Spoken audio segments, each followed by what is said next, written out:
You're listening to the book show on Radio Scilly, 107.9 FM with my guest today, Katharina Marcus, Maggie Perkovich and Babs Simpson. So we're going back to Katharina. So at the beginning of the show, Maggie reviewed one of the books, and all three of the books are in the library. Now Katharina is working on a new book. So Katharina, tell us a bit about your book and what gave you the idea for the book and why you've come away from horses. Well, the new book, when we say we're still working on, I'm nearly finished, hopefully. I'm actually sitting every night up at the garrison in my tent, doing the very last edits at the moment, because it is supposed to be out on the 30th of September. You can pre-order the Kindle copies already, and I'm nowhere near ready, which is how I like it. It's called Cooking with Caroline. It doesn't have any horses in it, which was a huge departure for me, and made me feel quite nervous, to be honest, because I know I've been a riding instructor half my life. I've had horses almost all my life. So when I was writing about horses, I was very much writing about something I knew, that old thing about writing what you know. But that's not all I am, and that's not all I know about. Well? No, I'm not. Well, I've actually worked in a kitchen before, but I'm not a chef. But I do. When I grew up, I was always the chubby girl. I'm still. People can't see me. It's radio, but I'm still not the lightest of people in the world. And I grew up being the chubby girl, and I don't think I was bullied as such, but it's.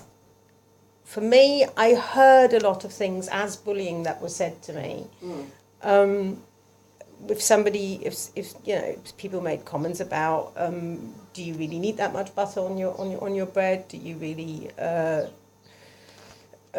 need the second helping? You should watch your weight, and so on and so forth. I've come out the other side relatively unscathed. I'm quite happy with who I am, what I am. I'm not on a permanent diet. I'm quite fit and healthy. Still not slim, but fit and healthy. And I wanted to create a character where I could tap into all of that. Whom I could tap into all of that. Not me. She's not me. She's very, very far removed from me, actually. But in many, we share that. We share the whole, the food, the love for food, the verging on obesity that comes with it. And also, she is the character in the new book's called Kirsty. She's 16, and she is very, very opinionated. She has a lot of stuff to say about a lot of things. She thinks a lot about life in general. But at the same time, she is slightly removed from herself, because she is so in her head. And that is the thing that starts changing when a has-been TV presenter called Caroline Connelly comes to this made-up hometown of theirs called Gull Cove and starts a cooking club at Kirsty's school, which Kirsty joins along with a bunch of other people. There's altogether 10 people in this group of in the cooking club, and she gets teamed up with the school's bad boy. It's a very, very small town. It's the only secondary school in that town. It's called Gull Cove. And when I built Gull Cove in my head, I took a lot from here, right, and some Dorset as well, and kind of it had to be a little bit bigger than Hewtown, and maybe not quite as big as Swanage, so it was that somewhere in between. Yeah. So everybody knows, it has that feel of a small town, yeah, where everybody knows everybody knows everybody's business, although you don't necessarily know each other. And I like that discrepancy between, you think you know people because they've been there all your life and you've watched them all your life and you know a whole load of stuff about them, but actually you don't at all, because you've never spent any time. What they allow you to see. Yeah. Yeah.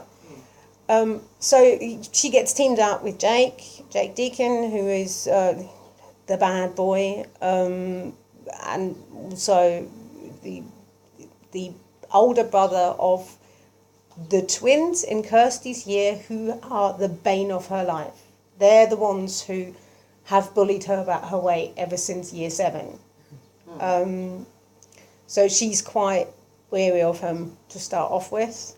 And as they cook, they get to know each other better, and they find that actually they have stuff in common that they never would have thought they had in common, like music. Kirsty is very, very much a 60s Brit pop fan, not just Brit, but that's her main thing. She loves 60s music. She doesn't really do much past the millennium. Does some, but not much. Music is incredibly important in this. While he is 50s American rock and roll. Oh, yeah. And she Which you loves... just said, actually, didn't you? Yeah. In the break, the music, you said was part of your book, which was Everybody's Talking. Yeah, that's at one point she just is standing there and just trying to decide what to listen to, and Everybody's Talking is mentioned.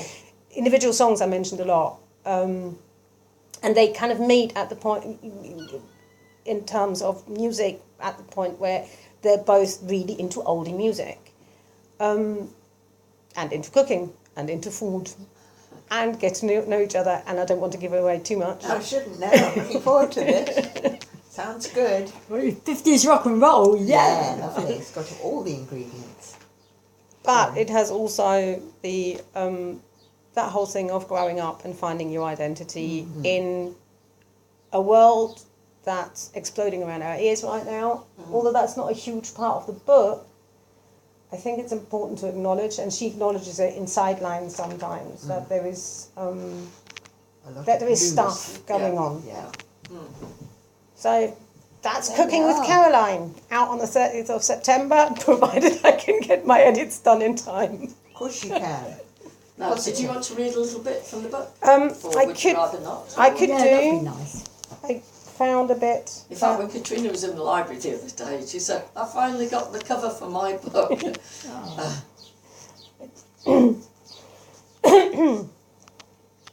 This is relatively far into the book, but I picked this bit because of where we are right now.